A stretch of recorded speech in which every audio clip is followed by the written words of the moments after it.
applying for unemployment benefits last week. Assigned layoffs are dropping and employers may be hiring more workers.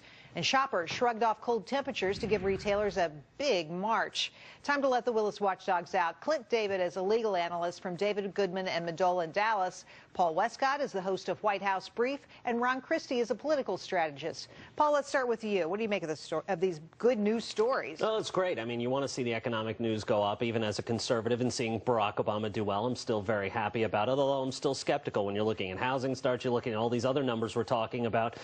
There's still a lot to be nervous about, so it's a really tepid time right now. I wouldn't touch it too hard. I agree with that. I think it's very encouraging. Obviously, the numbers are going down, but the U6, the people who still are looking for work, they're getting part-time jobs, they're not fully employed, it's still 15.7%. And I'm also concerned, Jerry, about inflation. We have really, really low interest rates. Inflation could creep in, so it's a tepid recovery, but at least it's headed in the right direction. And it's pretty much a jobless recovery. I mean, these numbers are okay, Clint, but they're not fantastic.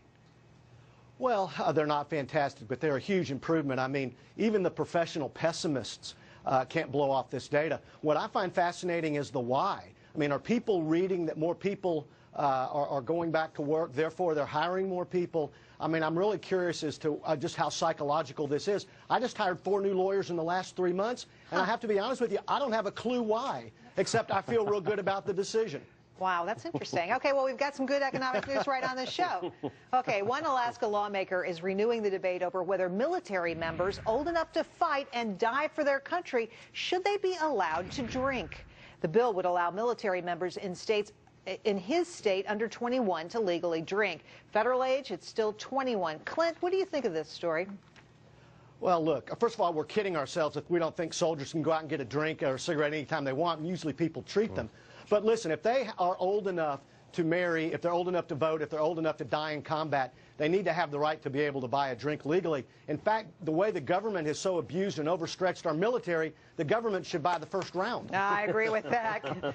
Paul, what do you say? Absolutely. They should be lowering it for everybody to the age of 18. But, you know, let's leave that for another day. For these guys, absolutely. They're out fighting, serving our country. So, hoorah! I'll buy them around as well. Ron? I'll buy them around, but here's where I disagree with the fellows. I think that it should remain at 21. I think there are a lot of people at 18 who aren't mature enough to handle alcohol and that sort of thing. I appreciate their valor for the country, but it should remain 21 for the federal drinking age. And probably 50 or 60 for Congress itself, who can't get together on their budget. So I had to give one more. We've been covering it all week. Portugal asking for a bailout to relieve its crushing debt. They're the third Eurozone nation after Greece and Ireland to seek outside help. Some of the help would come from the IMF.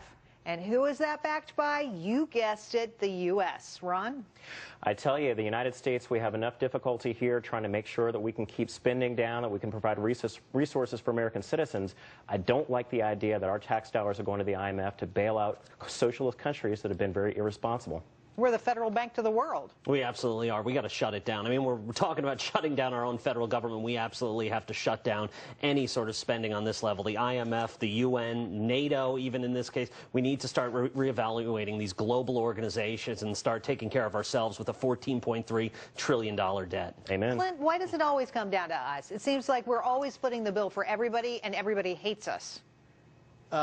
We always try to do the right thing. We've got all the money, we've got all the technology, and you're right. We win 0 in the popularity contest business. I mean, look, there's always fads out in society, clothes, food, whatever. Then there's economic fads. This is clearly the era of the bailout, whether domestic, now European countries and us are bailing one another out. At the end of the day, we do all sort of rely on each other's economic survival.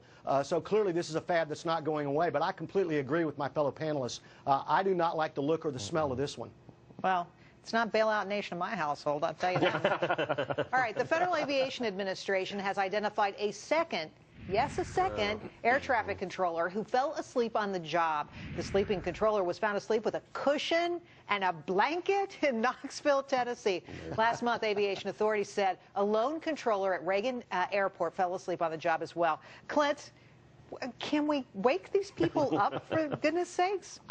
Listen, the flying public cannot feel real warm and fuzzy these days. Dallas's own Southwest Airlines last week a part of the ceiling blows off the plane. We have dozing, sleeping, passed out controllers. I've got the solution, Jerry. Fire all of these midnight shift air traffic controllers and make insomnia a requirement for the job. All right, that's cheating though, Clint. Listen, we're out of time. Oh, okay. I'm sorry we have to go now, but thanks, guys. Great job. Really good conversation.